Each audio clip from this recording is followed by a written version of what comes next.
আমাদের এই দেশে কারা যেন ছড়িয়েছে যে জানি না তাই মানি না, কোনো অসুবিধা নেই, বলতে পারবো আল্লাহর কাছে যে আল্লাহ জানতাম না। এটা শয়তান। কারণ ইসলামের কোন বিধান জানাও ফরজ, মানাও ফরজ। এই কথা বলেন না কেন? আপনি জানেন একটা ফরজ আদায় হয়ে গেছে, মানেন না, আর একটা ফরজ আদায় হয়নি, এর জন্য আপনার গুনাহ হবে। আপনি জানেন না কেন? আপনি জানেন না এটা আপনার অপরাধ। অপরাধ করলে কি হয়? আরো জোরে বলেন। এজন্য আপনি যে জানেন না, এই দোহাই দিয়ে আপনি বাঁচতে পারবেন না। অনেক মানুষ ছড়িয়ে দিয়েছে যে জানার নাম ইসলাম না, মানার নাম ইসলাম। এটা আর একটা শয়তানি। আরে ভাই, আপনি যদি না জানেন তে মানবেন কি? এজন্য পৃথিবীর কোন ফরজ আল্লাহ সর্বপ্রথম নবীজিকে দেননি যে নামাজ পড়েন, রোজা রাখেন, হজ করেন না। সর্বপ্রথম আল্লাহ ফরজ দিয়েছেন ইকরা, পড়েন। এক কথা বলেন না কেন? ইকরা শব্দের অভিধান দেখবেন, ইকরা মানে পড়ো, ইকরা মানে বোঝো, ইকরা মানে আমল করো, ইকরা মানে ওই জ্ঞানটা মানুষের কাছে ছড়িয়ে দাও।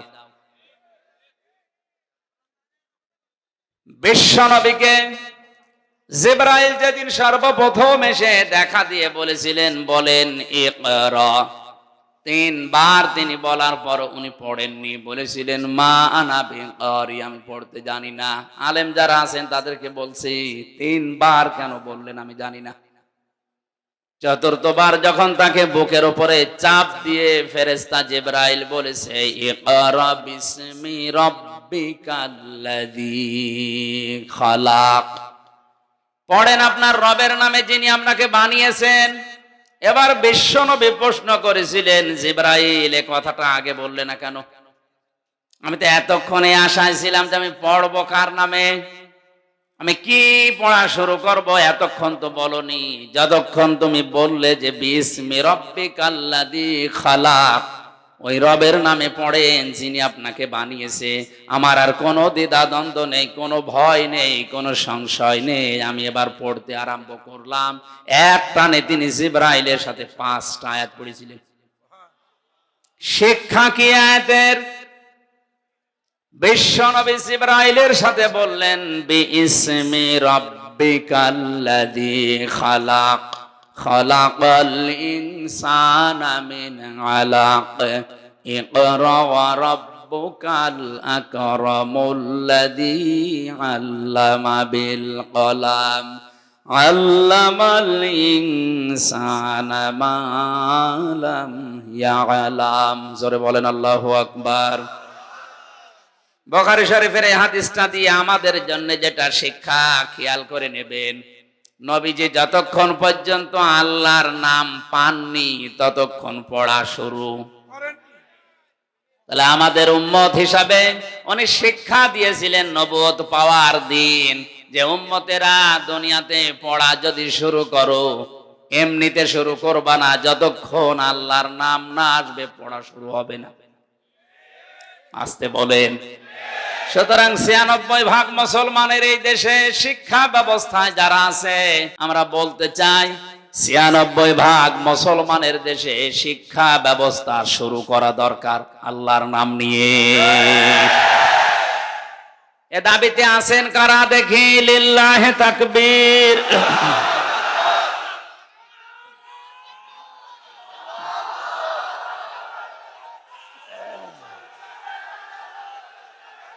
আলহামদুলিল্লাহ ভাই, ঠিক আছে, কথা বুঝলে হবে।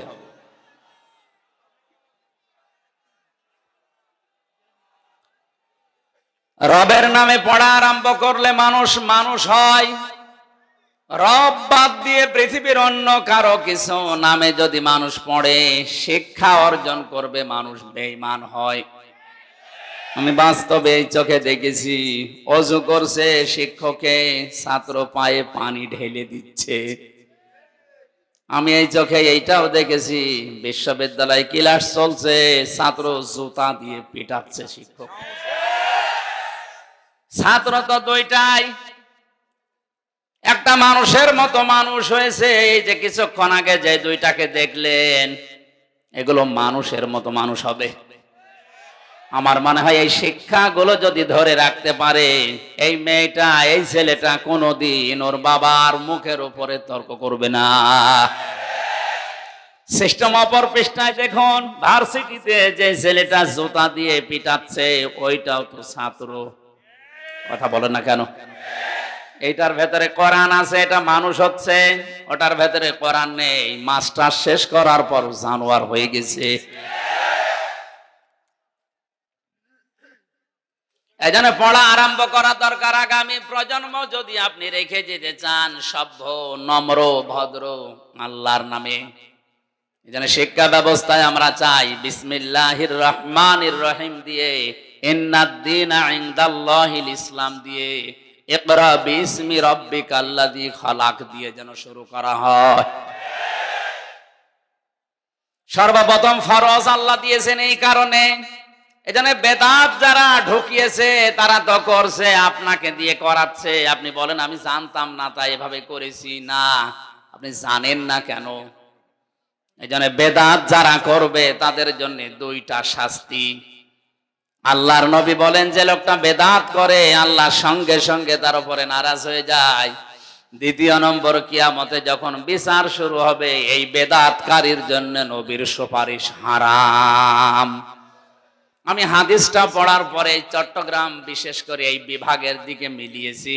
অধিকাংশ মানুষ এই বিভাগে এই 10টা-12টা জেলাতে এত বেদাত বেশি হয়, এরা নবীর সুপারিশ থেকে অধিকাংশ মানুষ জেনে হোক না জেনে হোক বঞ্চিত হচ্ছে। আপনি রাগ করলেও এটাই সঠিক। দ্বিতীয় নম্বরে যারা জালিম শাসকের তোষামত করে চলে এদের জন্য নবীর সুপারিশ হারাম। এটা এই দেশে এখনো শুরু হয়নি, এটা সব আমেরিকায় চলছে। এই জন্য হারাজন শব্দের যে ব্যাখ্যাটা বলেছিলাম, আমার মনে ভয়, ভীতি, সংশয়, সন্দেহ কোনো কিছু যেন কাজ না করে। ওয়াযিকরা লিল মুমিনিন, কারণ কোরআনে কারীম হচ্ছে মুমিনদের জন্য জিকির, উপদেশ। কাদের জন্য? আল্লাহ আমাদেরকে কোরআনে কারীমের প্রচার করার যে ধরন শেখালেন এইভাবে করে যেন উপস্থাপন করতে পারি তৌফিক দেন, বলেন আমিন। আমরা কোরআনে কারীমের যে তাফসীরুল কোরআন মাহফিল লিখেছেন এর হক আদায় করার চেষ্টা চালাবো ইনশাআল্লাহ। জবান খুলে কোরআনের সোনালী আয়াত পড়েন। আউযু বিল্লাহি মিনাশ শাইতানির রাজীম। বিসমিল্লাহির রহমানির রহিম। কুল ইন কুনতুম তুহিব্বুনাল্লাহা ফাত্তাবিউনি ইউহিব্বুকুমুল্লাহ ওয়া ইয়াগফির লাকুম যুনুবাকুম আল্লাহু গফুরুর রহিম। সূরা আলে ইমরান। কোন সূরা? 200টা আয়াত আছে, 20টা রুকু আছে। 3 নাম্বার রুকুর প্রথম আয়াতটা আমরা পড়লাম।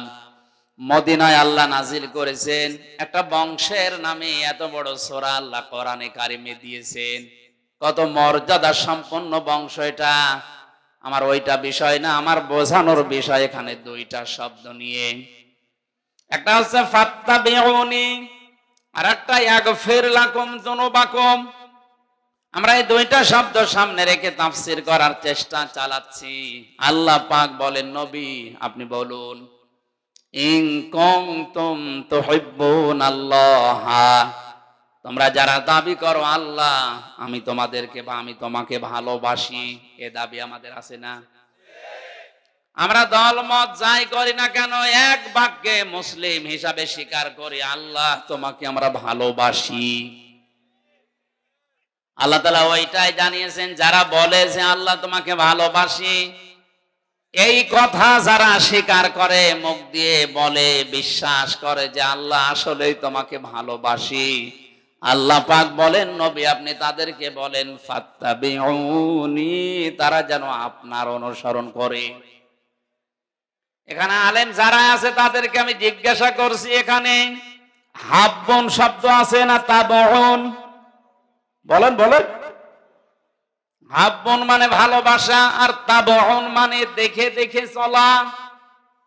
বিশ্ব নবী এই পৃথিবীতে কিভাবে চলেছেন ওইভাবে দেখে দেখে জীবন চালানোর নাম হচ্ছে তাবউন, অনুসরণ। অথচ আমরা এদের ব্যাখ্যা করছি আল্লাহকে যদি ভালোবাসতে চাও রসুলকে ভালোবাসো। আরে ভালোবাসা মাস্ট বি, এটা তো লাগবেই, কিন্তু এখানে এই শব্দ আল্লাহ দেননি।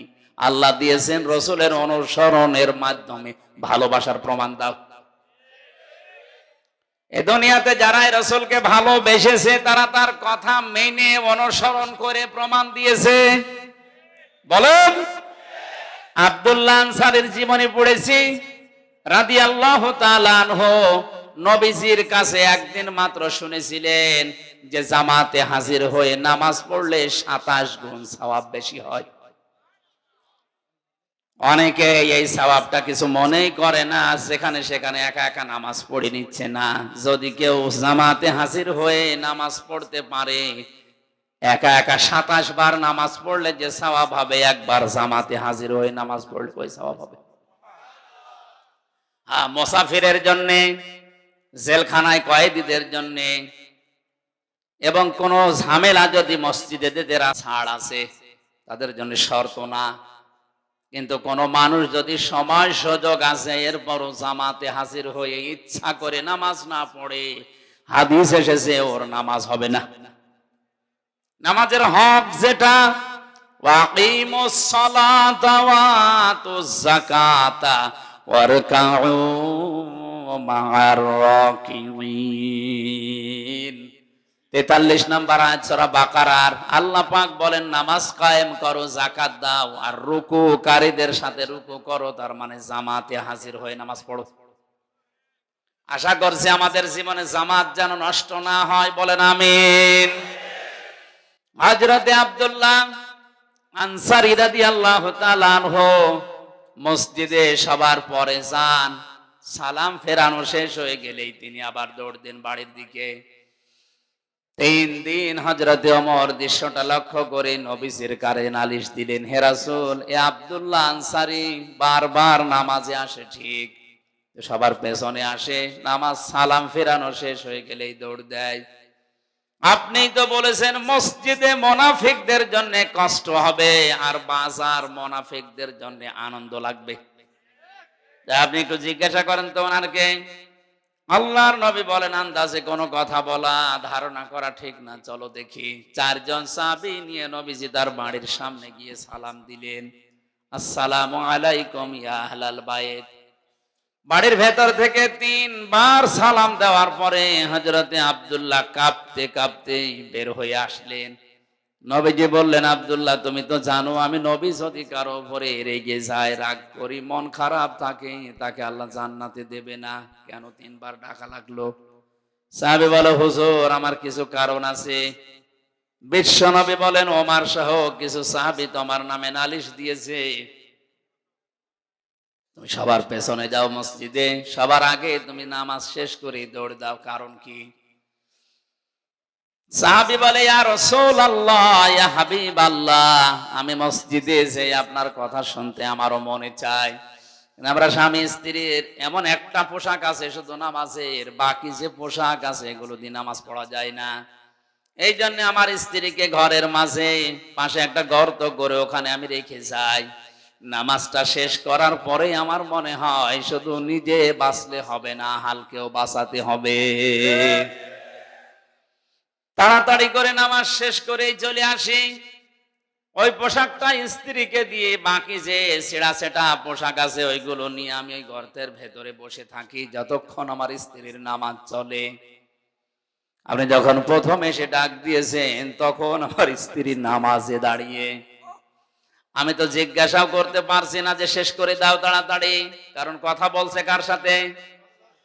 নামাজে দাঁড়ালে মানুষ কথা বলে, বিশ্বাস করেন সরাসরি আল্লাহর সাথে।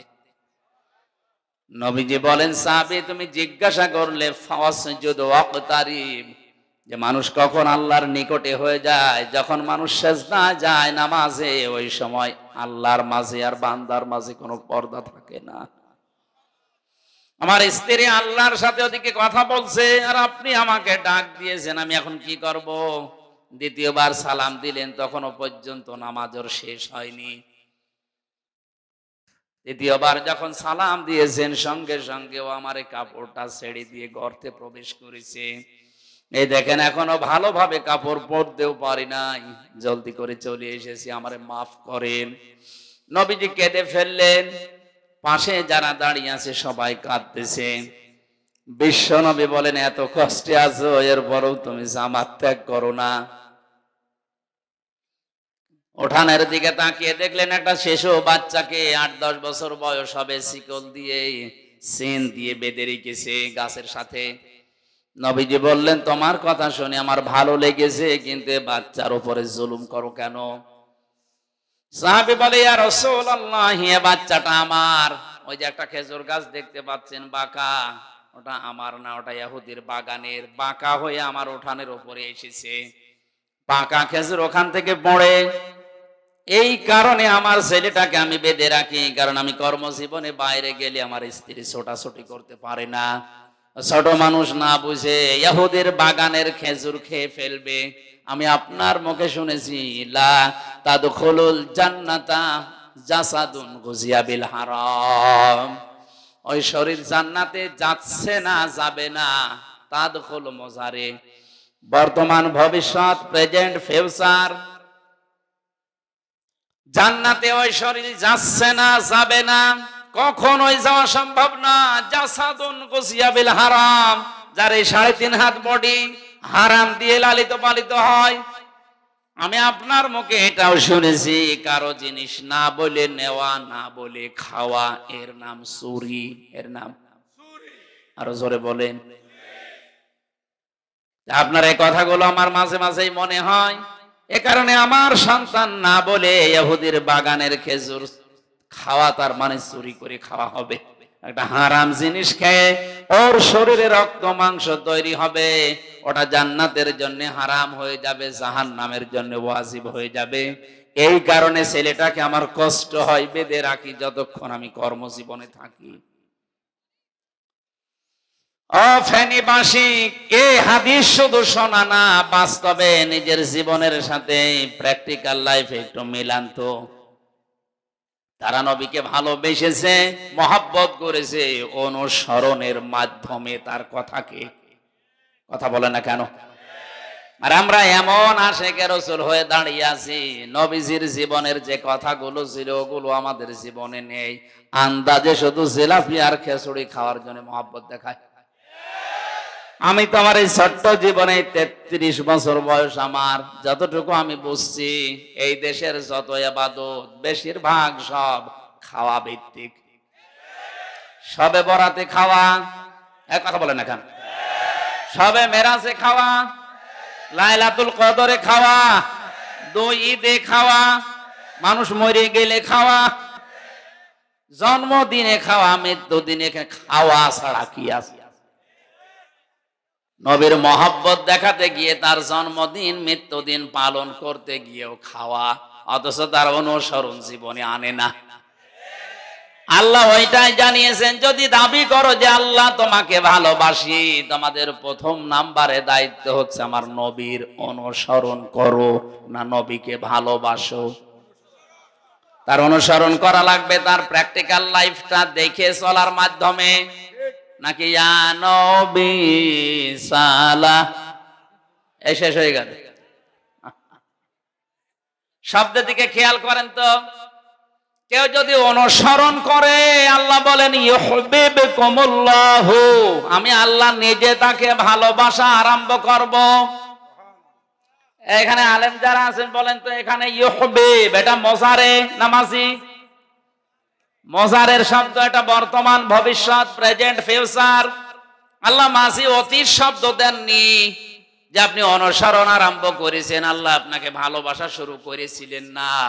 যখন অনুসরণ আরম্ভ করবেন, তখন আপনাকে আল্লাহ ভালোবাসা শুরু করবে। এখন আমার প্রশ্ন, এই অনুসরণ কি আংশিক না পূর্ণাঙ্গ? আরো জোরে।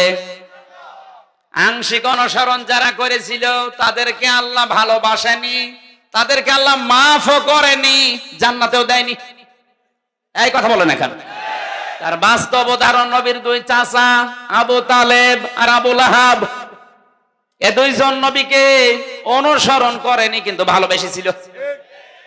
এত ভালোবাসা দিয়েছিল, আবু তালেব নিজের সন্তান আলীকে কাছে রাখতো না, রাতের বেলা এতিম মোহাম্মদ ভাতিজা তারে রাখতো কাছে, সারাটা জীবন আগলিয়ে রেখেছিল।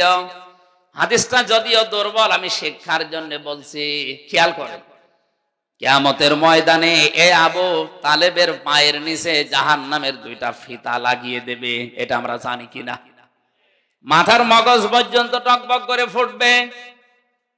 হাদিসের ব্যাখ্যায় আমি দেখেছি, ওর পুরা শরীরের কোন জায়গায় জাহান্নামের আগুন লাগবে না, শুধুমাত্র পায়ে। কোথায়? আরো জোরে বলেন। পায়ে লাগবে। এই কারণে, কারণ ওর শরীরের সব জায়গায় নবীর শরীর টাচ হয়েছিল। কোন সময় চোমা দিয়েছে, কোন সময় মাথায় নিয়েছে, কোন সময় মুখে নিয়েছে, বুকে নিয়েছে, পিঠে নিয়েছে, কিন্তু পায়ের কাছে কোনোদিন রাখে নাই।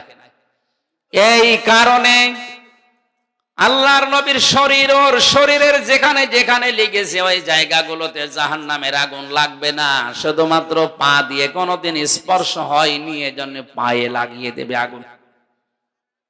কি ভালোবাসা ছিল তার জীবনে, আপনি লক্ষ্য করেন।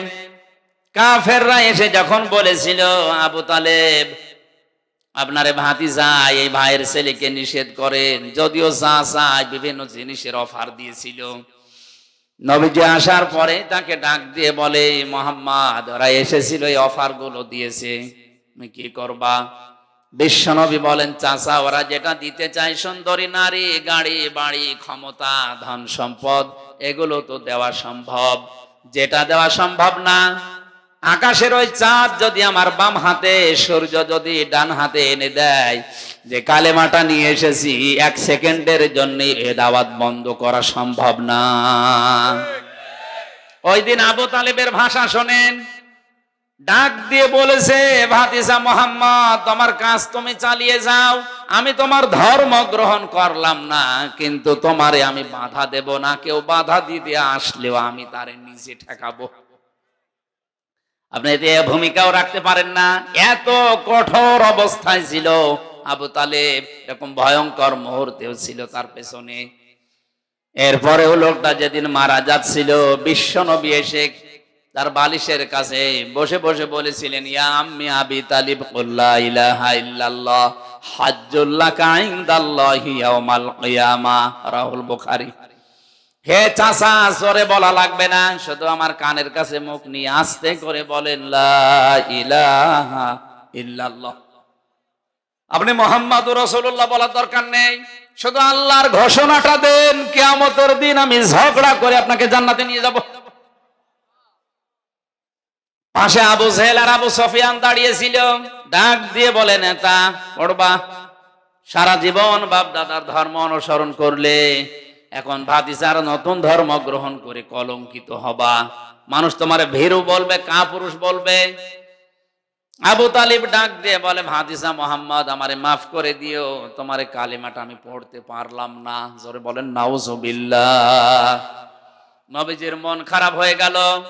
সঙ্গে সঙ্গে কোরআনে কারিমের আয়াত আল্লাহ নাযিল করলেন, ইন্নাকা লা তাহদি মান আহবাবতা ওয়ালাকিন্নাল্লাহা ইয়াহদি মাইয়াশা ওয়া হুয়া আ'লামু বিল মুহতাদিন।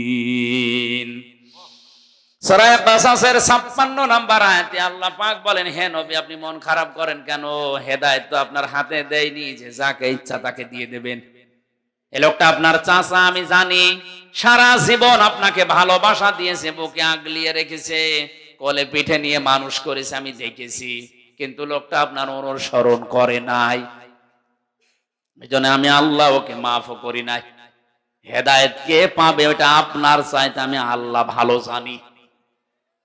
এরপরেও নবীজি ওর কবরের পাশে দাঁড়িয়ে দুহাত তুলে দোয়া করেছে, রব্বুল আলামিন, তুমি আমার চাচা আবু তালেবকে মাফ করে দাও, কারণ তার যে শ্রম, তার যে কষ্ট আমার জীবনে আমি তো দেখেছি, তুমি আমার চাচাকে মাফ করে দাও।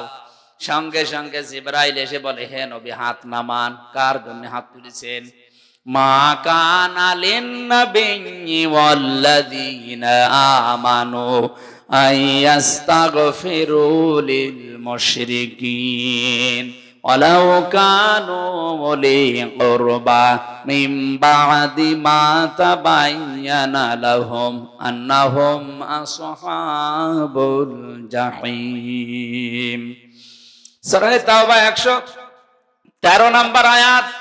আল্লাহ পাক বলেন, হে নবী হাত নামান। কার জন্য হাত তুলেছেন? এ লোকটা আপনার চাচা, এটা তো আমি জানি। আপনাকে সারা জীবন ভালোবেসেছি, আমি দেখেছি। কিন্তু লোকটা তো মুশরিক। লোকটা কি? কোন নবীর জন্য, কোন ইমানদারের জন্য জায়েজ না, শোভনীয় না, উচিত না, এটা বৈধ না যে কোন মুশরিকের জন্য আমি আল্লাহর কাছে ক্ষমা চাবে। কাকে বলছে? নবীকে। বলেন বলেন। নবীজিকে যদি এ কথা বলতে পারে, ওয়ালাউ কানু উলি কুরবা, যদিও নিকট আত্মীয় হয়, এটা আপনার, তাও আপনি পারবেন না। অথচ বাংলাদেশে টাটকা মুশরিক মরে যায়, আমরা দোয়া করে জান্নাতে দিয়ে আসি, মনে হয় কন্ট্রাক্টর নিয়েছে। আর ওরাও পাগল, ওরা মনে করে না এত বড় হুজুর দোয়া করছে, আল্লাহ জান্নাত দেবে। নবীর হাত আল্লাহ ফেরত দিচ্ছে, আমির হামজার হাতের উপর বাড়ি মারবে না? কি বিশ্বাসে আরে আছে এই মানুষগুলো।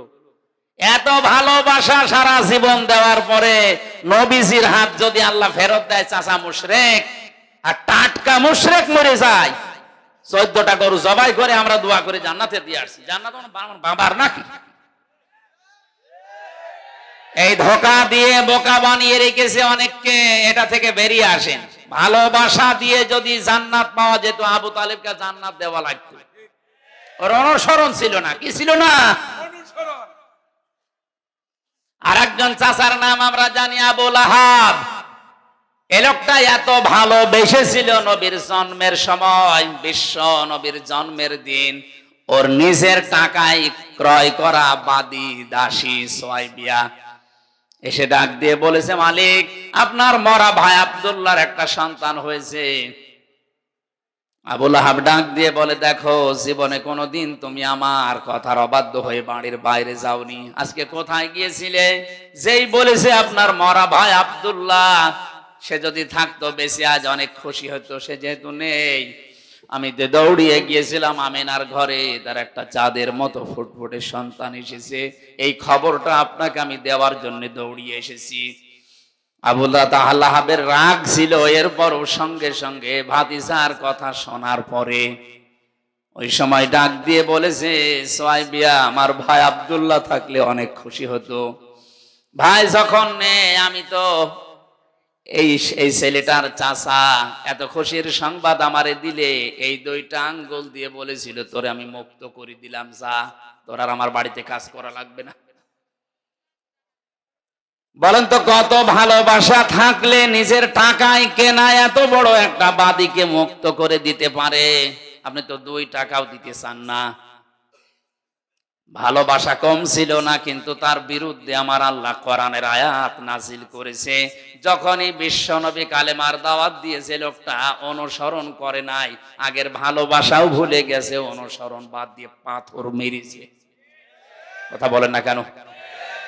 তাব্বালাকা আলিহাদা জামাতানা, পাহাড়ের ওই পাদদেশে দাঁড়িয়ে এই লোকটাই সর্বপ্রথম পাথর তুলে নবীর দিকে এইভাবে নিক্ষেপ করেছিল। তাফসিরে হাক্কানিতে আমি পড়েছি, পাথরটা নবীজির শরীরে লাগে নাই, সামনে পড়েছিল। খেয়াল করেন আলেম যারা আছেন, পাথরটা কিন্তু নবীর শরীরে লাগে নাই, সামনে পড়েছিল।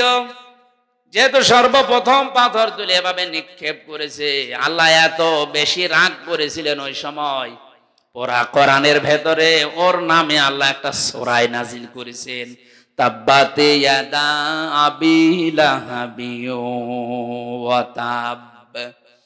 আল্লাহ পাক বলেন, ধ্বংস হয়ে যাক আবু লাহাবের 2 হাত এবং সে নিজে, এবং ধ্বংস হয়েছে। খেয়াল করেন তো শব্দের দিকে। আবু লাহাব পাথর নিক্ষেপ করেছিল কয় হাত দিয়ে? আল্লাহ এখানে কয় হাতের নাম দিয়েছেন? ইয়াদা নেছিল, শব্দটা নুন পড়ে গেছে। ইয়াদা শব্দের শাব্দিক অর্থ হচ্ছে দুই হাত। আল্লাহ অবিচার করে ফেলেছে আবুল আহাবের উপরে। ভালো করে বলেন না, মানে ও তো পাথর নিক্ষেপ করেছিল এক হাত দিয়ে, ধ্বংস করলে এক হাত করবে, দুই হাত করলো কেন?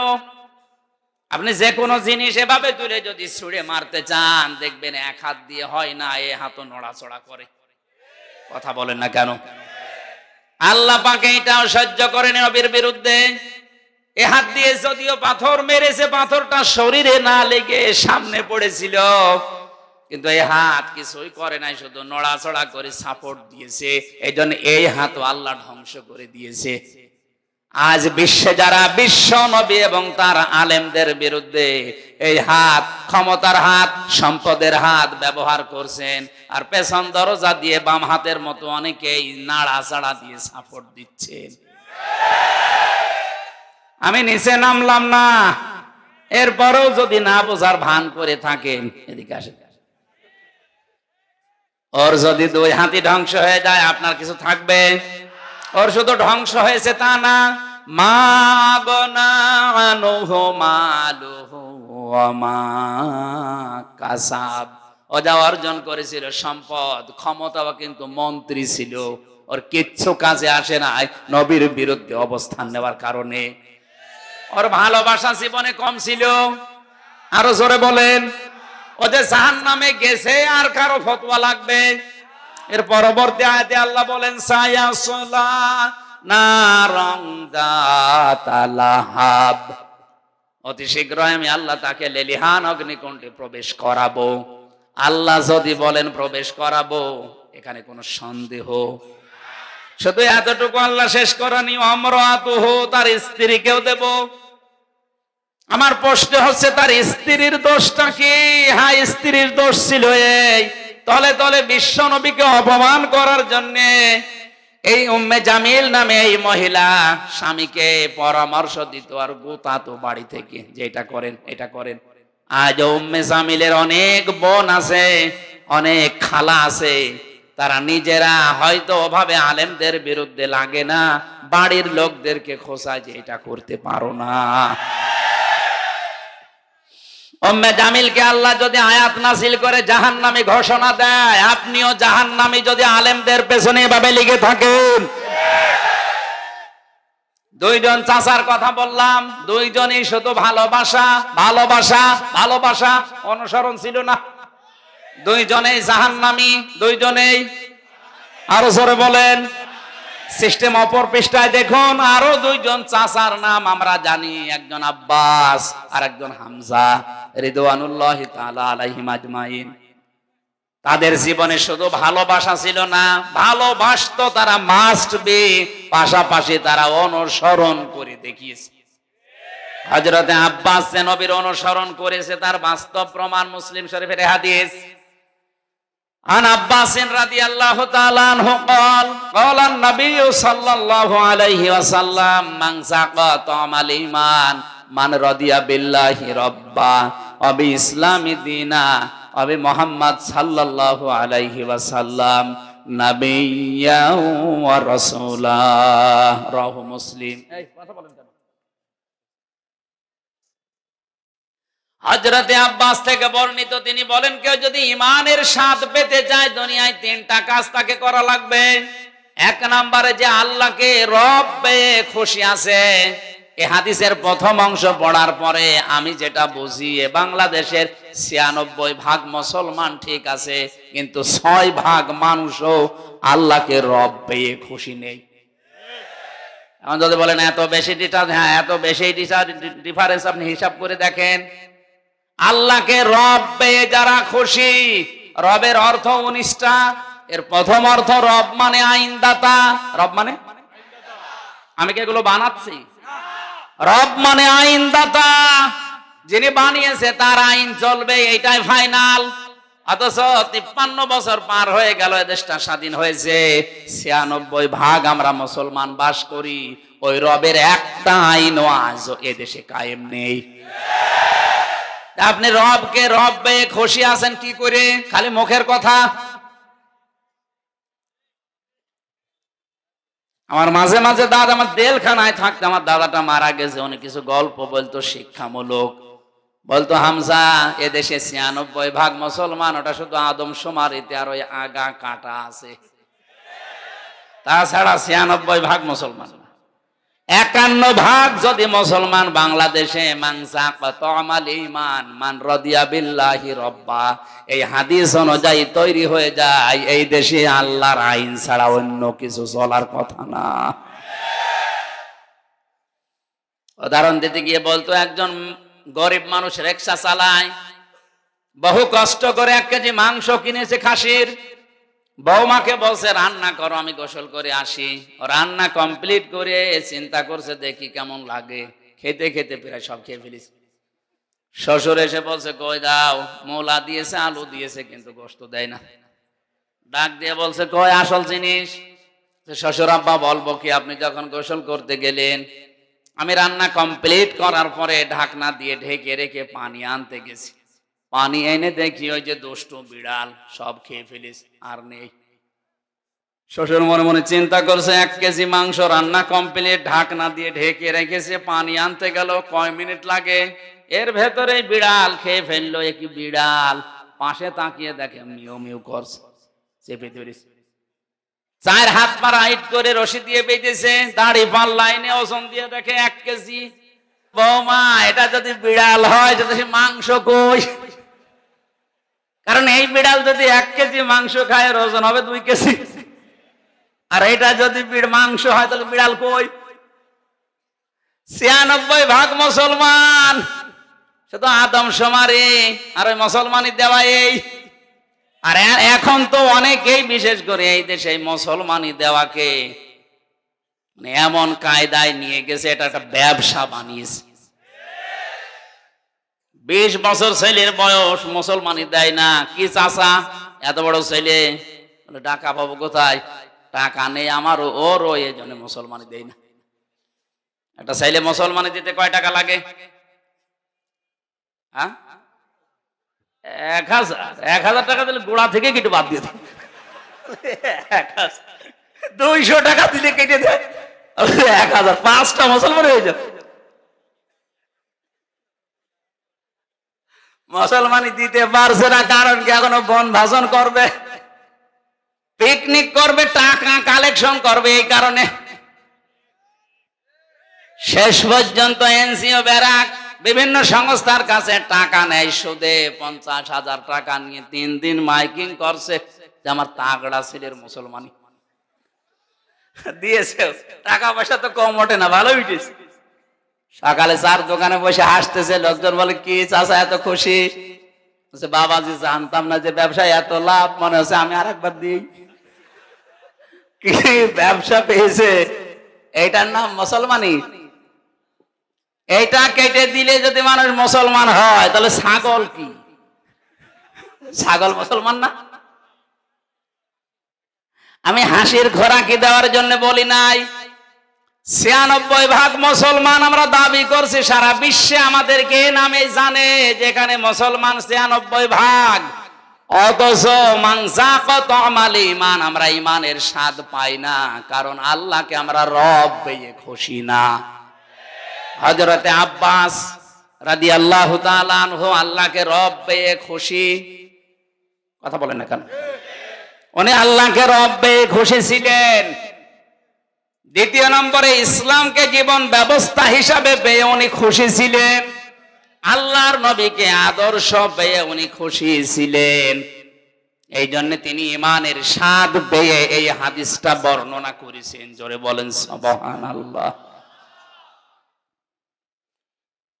উনি যে জান্নাতি, তার প্রমাণ সূরা বাইয়ানার শেষ আয়াত। আল্লাহ পাক সাহাবীদের জন্য এই আয়াতটা নাযিল করেছেন, রাদিয়াল্লাহু আনহুম ওয়া রাদু আন।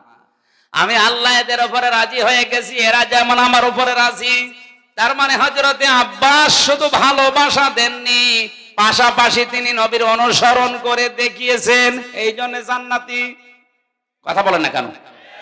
আর একজন চাচার দিকে তাকান, হযরতে হামজা। উনি শুধু ভালোবেসেছেন তা না, তার জীবনী পড়তে গিয়ে দেখেছি তাকে ৭০ টুকরা করেছে। তার লজ্জা স্থান পর্যন্ত 3 টুকরা করেছে, এরপরেও তিনি নবীর আদর্শ ছেড়ে দেননি। কথা বলেন না কেন? উনি নবীকে ভালোবেসেছেন একদিকে, এ ভালোবাসার প্রমাণ দিতে গিয়ে জীবন পর্যন্ত দিয়েছেন। আল্লাহর নবীর আদর্শটা এত বেশি অনুপ্রাণিত হয়ে গ্রহণ করেছিলেন, যেদিন নবীজির মাথা ফাটা অবস্থায় দেখলেন, স্বীকার করে বাড়িতে আসার পরে তার স্ত্রী মুখ ভার করে বসে আছে, ডাক দিয়ে বলে, স্ত্রী মুখ ভার করে আসো। বলে, মুখ ভার করবো না, তোমার এতিম ভাতিজা মোহাম্মদকে আবু জেহেল রড দিয়ে মাথার উপরে পিটিয়ে রক্ত বের করে দিয়ে কাবার পাশে শুইয়ে রেখেছে। ওই অবস্থায় তীর ধনুক নিয়ে আবু জেহেলকে ওইভাবে আঘাত করার পরে নবীর কাছে গিয়েছে, ডাক দিয়ে বলে, মোহাম্মদ তোমাকে যেভাবে মেরেছিল আমি ঠিক ওইভাবেই মেরে এসেছি, তুমি কি খুশি হয়েছো? বিশ্ব নবী বলেন, চাচা আমি খুশি হতে পারলাম না। হামজা ডাক দিয়ে বলে, ভাতিজা কি করলে তুমি খুশি হবে বলো, আমি আজকে তাই করব। নবীজি বলেছিলেন, চাচা আপনি কি সত্যি আমাকে খুশি দেখতে চান? বলে, হ্যাঁ। আবু জেহেল না, এরকম হাজারো আবু জেহেলের মাথা ফাটিয়ে প্রতিশোধ নিলে আমি খুশি না। যদি আপনি আমার আদর্শটা মেনে নেন, আমার আনিত কালেমা যদি পড়তে পারেন, আমি খুশি হয়ে যাব। হযরত হামজা ওই দিনই বলেছে, ভাতিজা প্রতিশোধে যখন তুমি বিশ্বাসী না, তোমার চরিত্র তো আমি আগেই জানি, পেছনের দিকে আমি আর তাকালাম না, সব কিছু ছেড়ে দিয়ে তোমার আদর্শে অনুপ্রাণিত হয়ে আমি তোমার কালেমা স্বীকার করে নিলাম। হযরতে হামজাকে 70 টুকরা করে তার কলিজা বের করে চিবিয়েছে, 3 টুকরা করেছে লজ্জা স্থানের পরেও তিনি ছেড়ে যাননি। তিনি জান্নাতি না জাহান্নামী? তিনি যে জান্নাতি তার প্রমাণ কোরআনে কারীম। হযরতে হামজার ছোট একটা মেয়ে ছিল, জীবনী পড়তে গিয়ে দেখলাম সে এসে বলছে, হে রাসূল, হে আমার চাচাতো ভাই, আমার বাবা শহীদ হয়েছে, আমি শুনেছি বাবা শহীদ হয়েছে, আপনি আমারে বলেন বাবা শহীদ হলে তো জান্নাত পাওয়ার কথা, কারণ আমি কোরআনে পড়েছি, ওয়ালা তাহসাবান্নাল্লাযীনা কুতিলু ফি সাবিলিল্লাহি আমওয়াতা বাল আহইয়াউন ইনদা রাব্বিহিম ইরযাকুন। সূরা আলে ইমরানে আল্লাহ পাক বলেন, হে নবী, যারা আমি আল্লাহর রাস্তায় শহীদ হয়, যাদেরকে হত্যা করা হয়, মানুষগুলোকে আপনি মৃত বলবেন না, এরা জীবিত। শুধু জীবিত না, এরা আমি আল্লাহর কাছে খাবার খাই। জোরে বলেন সুবহানাল্লাহ। হযরতে হামজা যে খাবার খেয়েছেন তার প্রমাণ হচ্ছে, মেয়েটা ডাক দিয়ে বলে, আমার বাবা জান্নাতে, এটা আমি দেখতে চাই। বিশ্বনবী বলেন, বোন আমার জান্নাতে আছে, আমি এখন দেখাবো কি করে।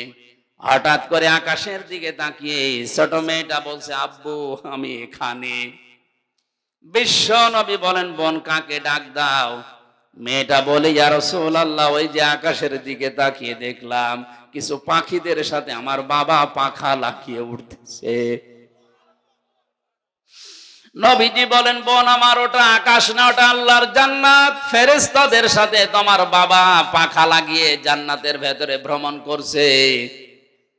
হযরতে হামজা এতটুকু শেষ করেননি, কোন মানুষ যদি মারা যায় ঈমান নিয়ে, সে কবরে থাকবে, ঘুমিয়ে থাকবে, কিয়ামতের দিন একবারে উঠবে, এতটুকুই শেষ, আর কিছু নেই। যারা আলেম আছে তাদেরকে বলছে, রশিদ ভাই, যারা ঈমান নিয়ে মারা যাবে, কবরে থাকবে, ঘুমিয়ে থাকবে, কিয়ামতে যেদিন সিংহায় ফৎকার দেওয়া হবে ওই দিন উঠবে, আর কিছু আছে? নেই। কিন্তু কেউ যদি শহীদ হয়, শাহাদতের মরণ পায়, এ লোকটা মরণের পরে ঘুমাবে না, ও লোকটা জীবিত, এবং আল্লাহ নিজে তাদেরকে খাবার খাওয়াবে।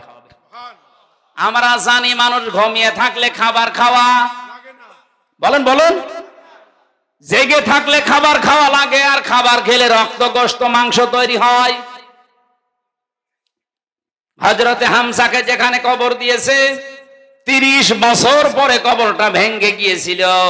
মদিনা একবার প্রচন্ড ঢল হওয়ার কারণে পানির সাথে রক্ত ভেসে আসছিল। ওই সময় যারা তার সাথে যুদ্ধ করেছিল তাদের এখন মুরব্বী হয়ে গেছে। রক্ত অনুসন্ধান করতে গিয়ে দেখে 30 বছর আগে উহুদের ময়দানে হযরতে হামজাকে যত টুকরা টুকরা করেছিল সেই সমস্ত জায়গা থেকে তাজা রক্ত ফিনকি দিয়ে বের হচ্ছে। মানে যদি খাবার না খাবে তে রক্ত এলো কোথায়? এক কথা বলছে না কেন? এই জন্য পৃথিবীতে যারা শহীদ হচ্ছে, যারা শাহাদতের মরণ পাচ্ছে, যারা গুম হয়ে যাচ্ছে, যাদেরকে বিনা কারণে হত্যা করা হচ্ছে, আপনি মৃত বলবেন না। আর ওদেরকে আল্লাহ এমনিতে এভাবে মরণও দেয় না। ওয়ালিয়ালামাল্লাহুল্লাযীনা আমানু ওয়া ইয়াত্তাখিযা মিনকুম শুহাদা। সূরা আলে ইমরানের 140 নম্বর আয়াতের শেষের দিকে আছে, কিছু মানুষের জীবন যৌবন, কিছু মানুষের কর্মজীবন আমি আল্লাহর কাছে ভালো লাগে, ওদেরকে শাহাদতের মরণ দিয়ে আমি আল্লাহ ধন্য করি। জোরে বলেন সুবহানাল্লাহ। সুতরাং যারা শাহাদতের মরণ পাচ্ছে উল্টা পাল্টা ধারণা করবেন না, ওরা কিন্তু জীবিত। 70-80 বছরে আর কি খেয়েছে, এখন কিয়ামত পর্যন্ত আল্লাহ নিজে তাদেরকে খাওয়াবেন। এই জন্য জেলখানায় 3টা বছর আমার সারা জেলখানায় 3টা বছরই প্রতিদিনের তাহাজ্জুদের দোয়া ছিল, আল্লাহ তুমি আমারে মরণ দিও, আল্লাহুম্মা ইন্নী আসআলুকা শাহাদাতান ফি সাবিলিক। এমনি আমি মরণ চাই না, আল্লাহ যদি মরণ আমারে দাও তুমি শাহাদতের মরণ দিও। কারণ 33 বছর আর কি খেয়েছি, শাহাদতের মরণ যদি আমি পাই হযরতে হামজার মতো কিয়ামত পর্যন্ত জীবিত থাকতে পারবো, আল্লাহর জান্নাতি খাবার আল্লাহর হাতে খেতে পারবো। হযরতে হামজা, হযরতে আব্বাস দুইজন নবীকে শুধু ভালোবাসা দিয়েই শেষ করেছে না অনুসরণ করেছে? এখানে 2 জন জান্নাতি আর আগের 2 জন। আপনার এখনো বিবেক খোলে না, খালি ভালোবাসা দিয়ে শেষ করে দেবেন। অনুসরণ করে দেখান হামজার মতো, আব্বাসের মতো। শব্দটা কি ছিল?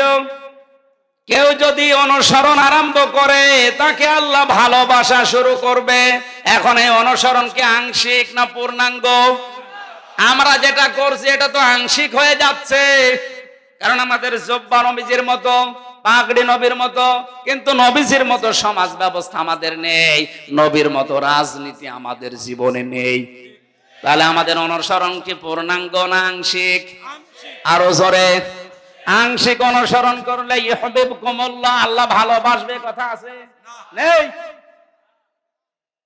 এজন্য আমাদের অনুসরণ করা লাগবে পূর্ণাঙ্গ, আল্লাহ তখন ভালোবাসা শুরু করবে। আয়াত পড়ার পরে আমার মনে হচ্ছে বাংলাদেশে হাজারো আলেম, হাজারো পীর, হাজারো মুসলমান শুধু আংশিক অনুসরণ করার কারণে এখনো আল্লাহর ভালোবাসা পাওয়া আরম্ভ করেনি। ওয়াগফির লাকুম যুনুবাকুম তো বাদ দিলাম, আল্লাহ মাফ করে দেবে, দিচ্ছে, দেবে তা না। যে অনুসরণ আরম্ভ করবেন আপনি পূর্ণাঙ্গ ভাবে সিদ্ধান্ত নিয়ে নেবেন যে এখন থেকে রান্নাঘর থেকে আন্তর্জাতিক জীবন পর্যন্ত সব জায়গায় আমি অনুসরণ আরম্ভ করলাম। আপনাকে তখন আল্লাহ ভালোবাসা শুরু করলে, আল্লাহ যদি কাউকে ভালোবাসে ওর জীবনের অপরাধ রাখে না, জাম্বন না দিয়ে যুনুবাকুম দিয়েছেন, সব গুনাহ আল্লাহ মাফ করে দেবে। জোরে বলেন সুবহানাল্লাহ। উনি যে মাফ করবে তার প্রমাণ ওনার এই 2টা নাম, আল্লাহু গফুরুর রহিম। আল্লাহ পাক বলেন কুল আতিউল্লাহ ওয়ার রাসূল, নবী আপনি বলেন এই যে অনুসরণের কথা বললাম এটা যদি কেউ করে আমি আল্লাহ এবং আমার রাসূলের, সেই লোকটাই কেবল আমি আল্লাহর দৃষ্টিতে ভালোবাসার পাত্র। ফাইন তাবাল্লাহ, কেউ যদি এই অনুসরণ না করে মুখ ফিরিয়ে নেয়, অহংকার করে, ফাইন্নাল্লাহা লা ইউহিব্বুল কাফিরিন, অবশ্যই আমি আল্লাহ কাফেরদের ভালোবাসি না। তার মানে যার ভালোবাসা আছে জীবনে অনুসরণ নেই সে কাফের। কথা বলে না কেন? আলেমকে জিজ্ঞাসা করেন, যারা শুধু ভালোবাসে অনুসরণ করে না এরা কাফের। তাছাড়া আল্লাহ ইউহিব্বুল কাফিরিন দিতেন না। ফাইন তাওয়াল্লাহ, যারা এই কথাগুলো শুনে মুখ ফিরিয়ে নেবে, ফা মানে অতঃপর, ফাইন্নাল্লাহ, তারা যেন জেনে রাখে অবশ্যই আমি আল্লাহ লা ইউহিব্বুল কাফিরিন, এই কাফেরদের ভালোবাসি না। তার মানে শুধু ভালোবাসা আবু তালেবের মতো, আবু লাহাবের মতো বাসবেন, অনুসরণ করবেন না আব্বাসের মতো, হামজার মতো। আপনি কাফের, আর কাফেরকে আল্লাহ ভালোবাসছে না, বাসবে না। আল্লাহ আমাদের হেফাজত করুন, বলেন আমিন। 12টা পর্যন্ত কথা বলি, 12টায় বাজে। আমিন। আজ যদি সামনে কোনো জায়গায় আসে, আশপাশে, ব্যাখ্যা পরের শব্দগুলো করবো ইনশাআল্লাহ। সামান্য পড়ে এখন এটা হবে। টাকা পয়সা যদি কেউ নিয়ে এসে থাকেন, আপনারা দিয়েছেন আমরা জানি, এরপরও যাওয়ার সময় এনাদেরকে একটু দিয়েছি। আমি অনেকগুলো তথ্য লিখেছিলাম, প্রায় 2 পৃষ্ঠা। এই আয়াত সম্পর্কে হাজার হাজার কথা এখানে আছে, আমি সবগুলো বলতে পারলাম না, কারণ 12টার পর আমি কথা বলি না। আগামীতে সময় পেলে আমার আগে তুলে দেবেন। বারাকাল্লাহু লানা ওয়া লাকুম ফিল কোরআনিল আযীম। আল্লাহুম্মা আমিন। রব্বানা যালামনা আনফুসানা ওয়া ইল্লাম তাগফির লানা ওয়া তারহামনা লানাকুনান্না মিনাল খাসিরিন। রব্বুল আলামিন, ফেনী জেলার এই ময়দানের দিকে তাকিয়ে দেখো, হাজার হাজার বান্দা বান্দি কোরআনে কারীম রাত 12টা পার হয়ে গেছে, চাতক পাখির মতো তাকিয়ে আছে। তাফসীরুল কোরআন মাহফিলে যতটুকু বোঝার চেষ্টা চালিয়েছি আমরা, যতটুকু বুঝেছি, প্র্যাকটিক্যাল লাইফে আমল করার তৌফিক দাও। সওয়াব যদি দিয়েই থাকো, কোটি কোটি গুণে বাড়িয়ে নবীর রওজায় পৌঁছিয়ে দাও। তামাম দুনিয়ার মাঠের নিচে যারা ঈমান নিয়ে ঘুমিয়ে গেল, আল্লাহ এদেরকে মাফ করে দাও।